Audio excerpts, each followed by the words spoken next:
Olá, seja bem-vindo ao FURB Pesquisa, o nosso espaço de bate-papo sobre o conhecimento científico produzido na universidade.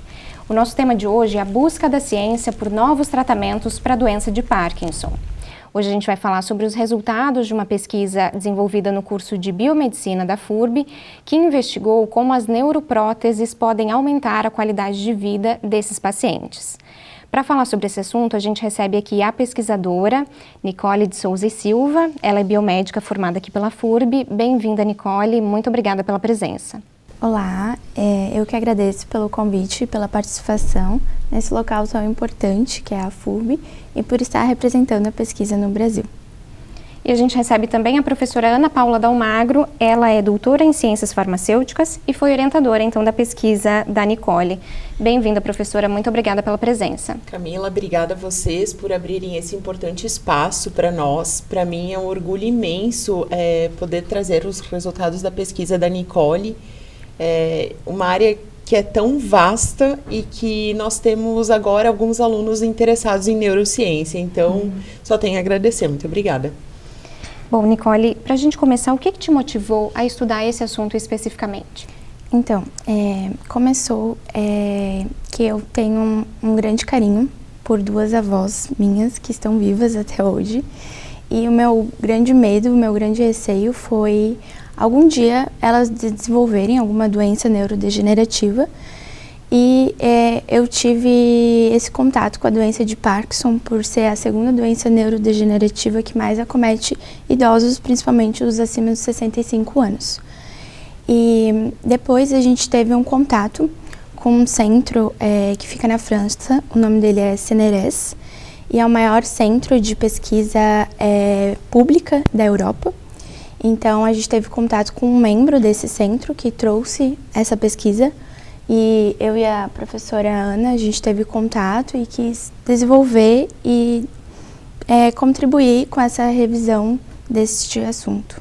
Qual foi, então, o teu objetivo central na execução da tua pesquisa? Meu objetivo foi que a doença de Parkinson, ela não tem uma cura, né?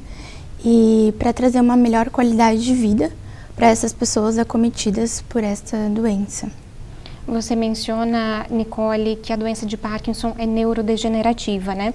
Gostaria que a professora Ana Paula nos explicasse o que isso significa, o que são as doenças neurodegenerativas. Camila, esse é um ponto crucial levantado porque as doenças neurodegenerativas são aquelas que acometem o sistema nervoso com o passar dos anos, então promovendo uma degeneração, uma degradação. As doenças neurodegenerativas, elas são muitas vezes erroneamente comunicadas na comunidade, porque, em primeiro lugar, na epidemiologia, nós temos a doença de Alzheimer, que é uma conhecida de grande parte de nós, infelizmente. Em segundo, acometendo pessoas, nós temos doença de Parkinson e temos várias outras também. Mas o principal erro que eu vejo que é cometido quando se trata de doença neurodegenerativa é que as pessoas têm uma falsa impressão que, fiz 65 anos, então a doença começa agora. Não. Nós já temos evidências científicas sólidas que os eventos que culminam com uma doença neurodegenerativa começam anos antes, muitas vezes décadas antes. Então, para a população, no geral, entender, nós somos, todos nós, formados de pequenas estruturas que nós chamamos células. E para que a gente funcione desse jeito maravilhoso que nós, seres humanos, funcionamos, nós precisamos que várias reações aconteçam, uma atrás da outra. Só que em algum momento as coisas dão errado. E o nosso corpo, seja por uma questão genética, por uma questão ambiental, o nosso corpo já não consegue mais consertar isso. Quando a gente fala dessas doenças neurodegenerativas, há uma estimativa que doenças de base, como é o caso do diabetes mellito, que é uma doença extremamente difundida na comunidade, inclusive muitos pacientes nem sabem que tem, mas que o diabetes seja um ponto que talvez seja comum a vários dos pacientes que têm doença neurodegenerativa. Além disso, a gente também sabe que pacientes que têm inflamação durante muitos anos, essa inflamação não é, eu bati o meu joelho numa bancada e machuquei, não é isso. As inflamações, elas são advindas de muito tecido adiposo, muita gordura no corpo, são advindas de uma alimentação que não é muito legal. O sedentarismo também é um fator importante para culminar nessa inflamação. Então, o que essas pesquisas têm mostrado? Que tanto a questão do diabetes quanto a questão de inflamação são moléculas que a gente chama, né? Que elas não ficam concentradas em um único órgão, elas afetam sistematicamente o nosso corpo. Especialmente o cérebro, que é uma região assim tão sensível. E aí as pessoas, por isso que é importante a gente conversar sobre doenças neurodegenerativas, para as pessoas não acharem que, deu certo ponto da minha vida, eu desencadearei. Não é assim. Muito possivelmente, essa tua doença já iniciou há décadas, há anos atrás. E claro, tem uma soma de fatores que até então não é tão bem entendido. Professora, na sua avaliação, existe uma lacuna grande de conhecimento sobre esse tipo de doença, sobretudo aqui nas pesquisas realizadas nacionalmente? Camila, existe um abismo, na verdade, nenhuma lacuna Eu falo isso tristemente, porque eu faço parte também, né, de grupo de pesquisa que estuda sistema nervoso central, doença neurodegenerativa. E sim, a gente tem muita dificuldade em comparação a países que destinam muito dinheiro, muita verba para pesquisa. O Brasil é um embrião, é o que eu costumo brincar com os alunos. A Nicole também, acho que uma das primeiras falas que ela ouviu minha é que a gente iria ter algum tipo de problema relacionado à falta de conhecimento ainda e a questão de pouca verba, que é algo do Brasil também. Então, nós temos cientistas que são maravilhosos, inteligentíssimos, mas esses cientistas são pouco valorizados. Um outro ponto também importante é que quando a gente fala dessas doenças neurodegenerativas, como a Nicole já mencionou, acima dos 65 anos, né, a gente tem alguns critérios. Algumas começam um pouquinho antes, outras um pouquinho depois. Mas nós dificilmente temos um paciente que tem apenas doença de Parkinson, doença de Alzheimer.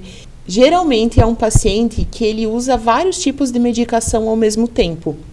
Então, ele costuma ter outros transtornos além do caso de Parkinson. Pode ter aí o diabetes, como eu já mencionei, pode ter também hipertensão, né, que é o aumento da pressão arterial, aquelas placas de colesterol que o médico manda a gente dar uma cuidadinha com exercício, dieta, que é o que a gente chama de aterosclerose. Também tem a questão de depressão, ansiedade, que são transtornos muito comuns no Brasil. Nicole, especificamente sobre o Parkinson, né, o que caracteriza essa doença? A doença de Parkinson, ela é caracterizada pela perda progressiva de neurônios que produzem a dopamina, né? E a dopamina é um neurotransmissor que é importantíssimo ali no controle dos movimentos e no gerenciamento dos movimentos ali da pessoa acometida pela doença, né? A ciência já conhece as causas dessa doença ou isso ainda é desconhecido? Então, para a doença de Parkinson existem várias causas e vários fatores, não tem uma causa específica, podem ser por fatores genéticos, fatores ambientais, exposição a agentes... metais pesados, alguns solventes, tem algum indício na literatura.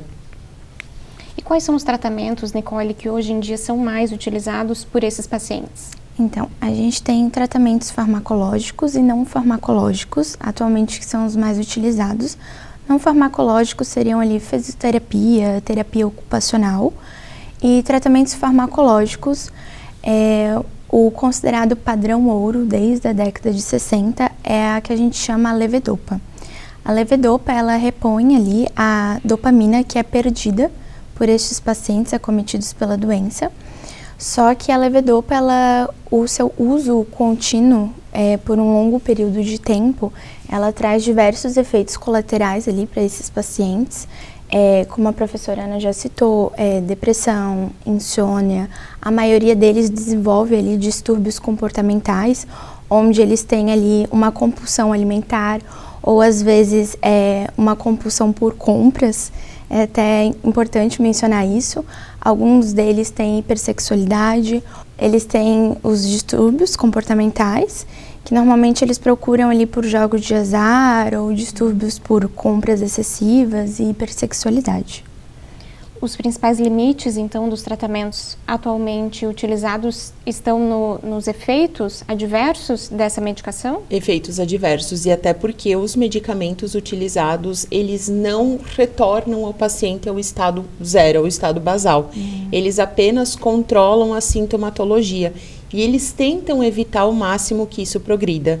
Além da levodopa, a gente também tem alguns medicamentos que atuam em enzimas que quebram a dopamina. Para o pessoal, talvez também ter, né, para quem não é dessa área da neurociência, mas a dopamina, como a Nicole falou, é o que a gente chama de neurotransmissor. Quando nós temos um déficit, nós temos problemas motores, geralmente, como Parkinson. E aí, quando a gente tem um excesso de dopamina, a gente pode ter, por exemplo, esquizofrenia. Não é só isso que explica o balanço de dopamina no corpo, é importante deixar claro, né? Mas isso é uma das grandes características. Então, no caso do paciente com Parkinson, há essa diminuição da quantidade de dopamina. E por isso que quando ele repõe através de medicamento, seja qual for o mecanismo de ação desse medicamento, ele acaba tendo sentindo coisas que ele não gostaria de sentir. Mas isso é comum. E aí, fazendo um gancho com o que eu falei antes, que os pacientes, eles dificilmente têm só Parkinson, o que pode acontecer também é deles terem que usar outros medicamentos para as outras doenças deles, o que contribui para o que a gente chama de interação medicamentosa, que é um problema seríssimo. Para quem trabalha aí na clínica, sabe muito bem que muitas vezes causa malefícios tão grandes que a gente compromete a vida do paciente. Os principais sintomas, então, que deflagram o diagnóstico de Parkinson seriam mesmo os motores? Os motores. Existem duas principais classificações na medicina sobre isso, porque nós, na farmácia, biomedicina, a gente não pode dar diagnóstico, né? Mas aí a gente precisa estudar como é feito o diagnóstico. Existem duas principais vertentes hoje sobre o diagnóstico de Parkinson, e aí ele tem escala leve, moderada e assim sucessivamente. Os principais sintomas relatados no início são dificuldades unilaterais, então a pessoa sente algumas questões motoras em uma parte do corpo. Conforme a doença progride, essa sintomatologia pode atacar, digamos assim, ambas as partes do corpo, e nos estágios finais da doença de Parkinson, a pessoa já está com completo comprometimento da cognição, de se entender como um ser humano, de entender o tempo e espaço que essa pessoa está inserida. Embora as doenças neurodegenerativas elas iniciem muito provavelmente antes de o paciente ser idoso, né? A questão do avançar da idade é o momento em que geralmente elas são diagnosticadas, professora? Sim. Nós sabemos que o avançar da idade já traz alguns prejuízos importantes para o ser humano. Eu poderia passar alguns minutos aqui falando sobre esses prejuízos, mas que todos nós estamos suscetíveis, não tem como fugir disso. A ciência está muito longe ainda de saber como retarda esse envelhecimento. Mas no caso das pessoas com Parkinson, potencializa essa questão de ser idoso. E aí também a gente não sabe por quê, isso é uma incógnita, mas a partir de certo momento, no caso Parkinson com 65 anos, a gente tem aí uma maior incidência em relação a outros períodos da vida. Isso ainda está para ser descoberto. A gente sabe que a população brasileira está num momento de transição demográfica, né? A população está envelhecendo muito rapidamente, inclusive mais rapidamente do que os pesquisadores acreditavam que iria acontecer, né? Com base no que você pesquisou, Nicole, a gente pode supor que a prevalência do Parkinson tende a aumentar na população brasileira em decorrência do envelhecimento da população? Sim, a resposta é sim. Porque como a gente está passando por essa transição demográfica, os sintomas da doença de Parkinson, eles acabam aparecendo ali acima dos seus 65 anos, que seria para a população idosa daí. Bom, todas essas questões corroboram a necessidade, então, de buscar novos tratamentos, né? Como é que você realizou a sua pesquisa para identificar qual é o atual estágio, né, dessa busca da ciência por esses novos tratamentos? Eu comecei, então, fazendo uma revisão narrativa da literatura, e foi um estudo feito na Suíça, e teve a participação ali do centro, o CNRS da França. Então, eu fiz uma revisão desse artigo publicado por eles, onde eles desenvolveram uma nova abordagem ali, que seria a neuroprótese, para trazer a melhor qualidade de vida para esses pacientes, porque hoje em dia não existe uma cura exata para a doença de Parkinson. A gente pode dizer que os principais pesquisadores dessa área hoje se encontram na Europa? Eles estão concentrados na Europa, os principais pesquisadores que desenvolveram essa neuroprótese. A Nicole menciona, professora, que ela realizou uma revisão de literatura, né? Eu gostaria que a professora nos explicasse qual que é a importância desse tipo de pesquisa para que a ciência possa progredir. A revisão de literatura, muitas vezes, ela é mal vista no meio acadêmico, porque tem diversos fatores, né, que contribuem para essa revisão ser mal vista. Um deles é, por exemplo, hoje a gente tem um avanço assim que é espantoso dos periódicos, que tu pagando tu publica qualquer coisa. Então, isso é realmente muito assustador. Entretanto, quando a revisão é feita de um jeito muito sério, que foi o caso da Nicole, até por causa dessa parceria que existe com pesquisadores de outros países, que inclusive foram feitas reuniões, eles orientaram, né, que tópicos seriam importantes de discutir no trabalho dela. Eu posso garantir para ti que ela com certeza sai uma Nicole lapidada, uma Nicole ainda mais evoluída, né? Sempre foi uma excelente aluna, que fique claro, mas contribui para a gente consolidar o estado da arte daquele assunto. Então, a gente define termos, a gente define estratégias de busca, a gente define plataformas onde a gente sabe que o que é publicado ali é passado por uma revisão aos pares, que a gente chama na ciência. E a Nicole também, ela chegou com essa ideia, né, que ela gostaria de trabalhar com doença neurodegenerativa, mas nós não tínhamos tempo, porque foram em torno de uns 6 meses, e também nós não teríamos projetos disponíveis por aqui para fazer algo prático. E como a gente precisaria de animais, tem toda uma tramitação de comitê de ética, não teria como. Então, até quando eu falei, Nicole, vamos fazer uma revisão. Aí ela também pensou, professora, mas talvez não seria tão interessante, porque a gente ouve falar que não é um trabalho sério, né? Muitas vezes, infelizmente. Falei, não, Nicole, é sim. Vamos lá. Vamos lá. É só a gente escolher boas fontes, escolher boas revistas, saber o que a gente quer, colocar um limite, os critérios de inclusão, de exclusão da pesquisa, que tu vais ficar muito orgulhosa do resultado. E foi o que aconteceu. De repente, até como forma de orientação para quem nos acompanha, que a gente sabe que muitos alunos, muitos estudantes acompanham, né? O que define, professora, uma boa revisão bibliográfica, uma boa revisão de literatura, que seja, assim, seriamente considerada? A revisão, primeiro que você precisa sentar com o teu orientador e entender se o que tu estás pedindo para ser feito não é mais do mesmo, porque aí não tem sentido nenhum fazer. Por exemplo, vou falar sobre Parkinson num estado geral dele. Já tem bastante coisa publicada. Agora, quando tu pega uma nuance, por exemplo, o caso da Nicole, que foi a interface cérebro-máquina, nós estamos falando sobre algo que não é falado. Então, isso é uma novidade, seria o primeiro ponto. Um segundo ponto importante é definir um objetivo. Então, nós sentamos e definimos que nós queríamos saber o que essa interface cérebro-máquina poderia melhorar, poderia contribuir na vida do paciente. Aí a gente foi para as estratégias de busca, que é o que a gente chama de palavras-chave e algumas bases de dados. Então, a gente usou o PubMed, que todo o pessoal que faz uma graduação já ouviu falar. nós também usamos Cielo, Bireme e ainda os dados que foram fornecidos pelos pesquisadores que fizeram parceria conosco. Ótimo.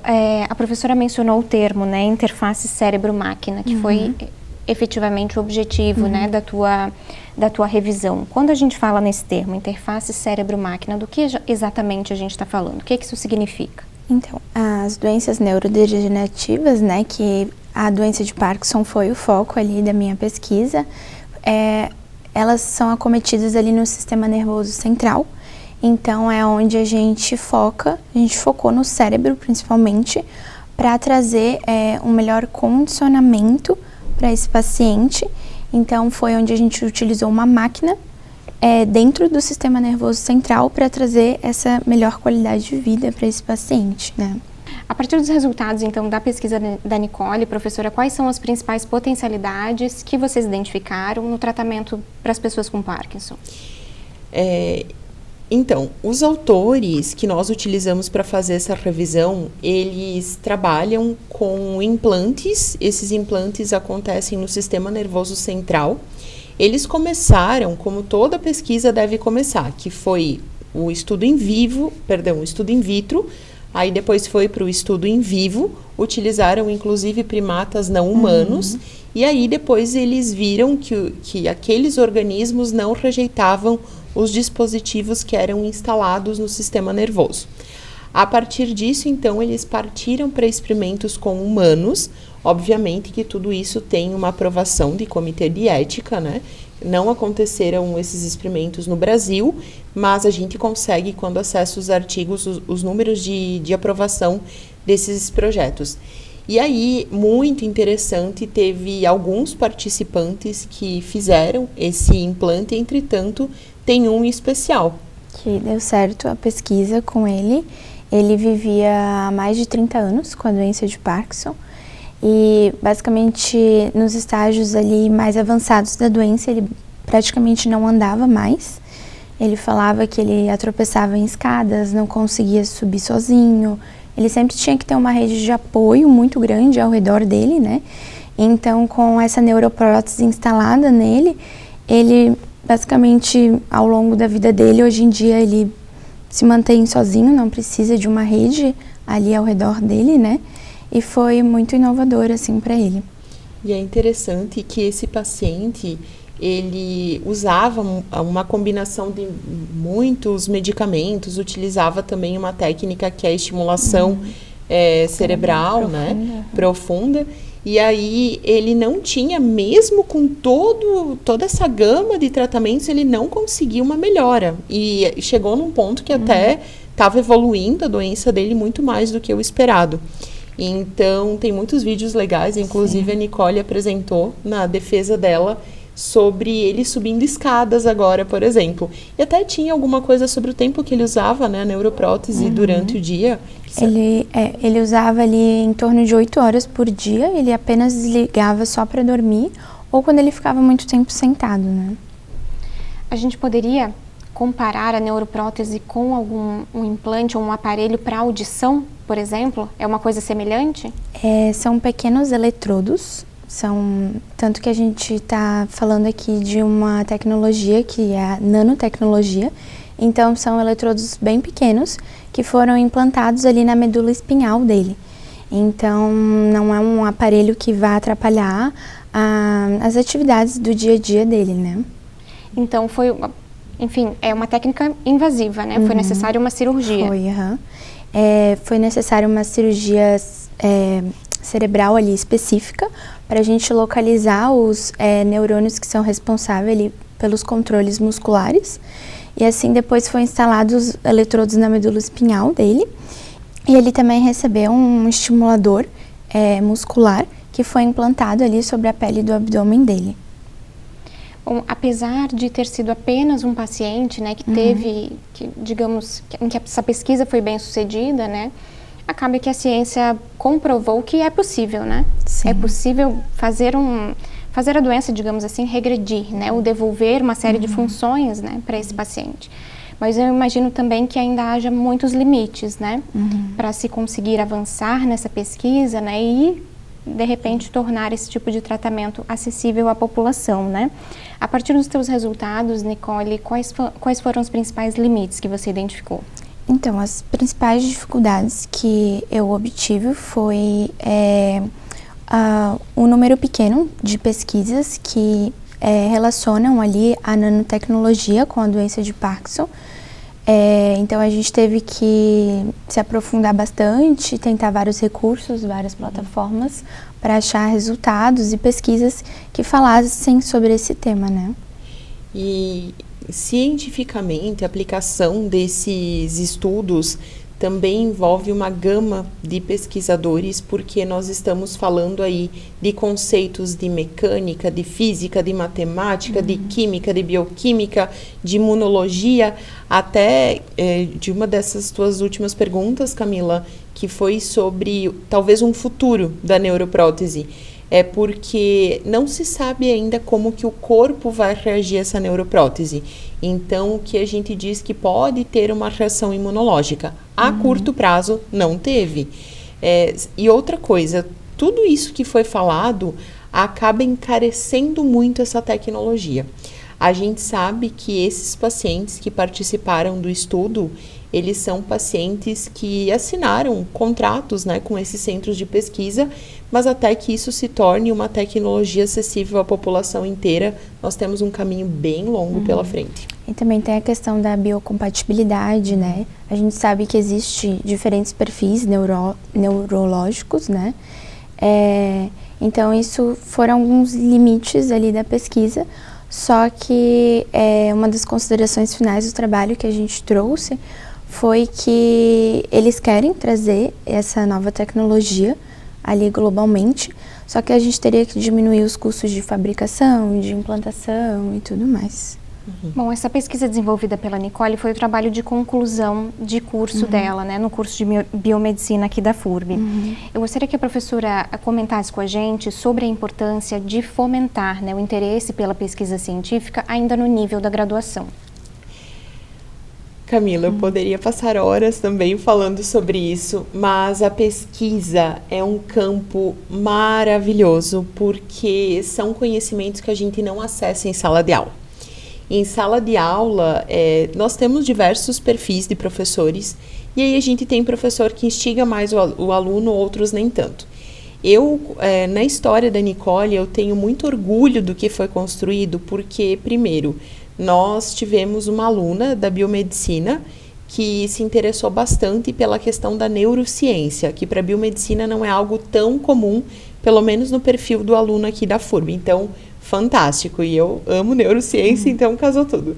Aí a gente também teve a Nicole, durante os semestres que foram trabalhadas as disciplinas com ela, eu consigo perceber amadurecimento. E a Nicole foi o que eu percebi nela. Então, ela começou a pensar em usar o TCC para basear as escolhas futuras dela. E isso também foi interessantíssimo do meu ponto de vista, porque no TCC a gente sabe que muitos alunos já estão mais cansados, eles efetivamente estão cumprindo aquilo por obrigação, só que nós que trilhamos uma vida acadêmica, a gente sabe que sentar, estudar, construir um texto, isso se bem feito, tudo bem, tu pode não descobrir o que tu quer, mas também tu descobre o que tu não quer, que já é um ótimo caminho. E no caso da Nicole, todos os louros, né, para ela, porque esse TCC ajudou ela a definir as escolhas futuras dela.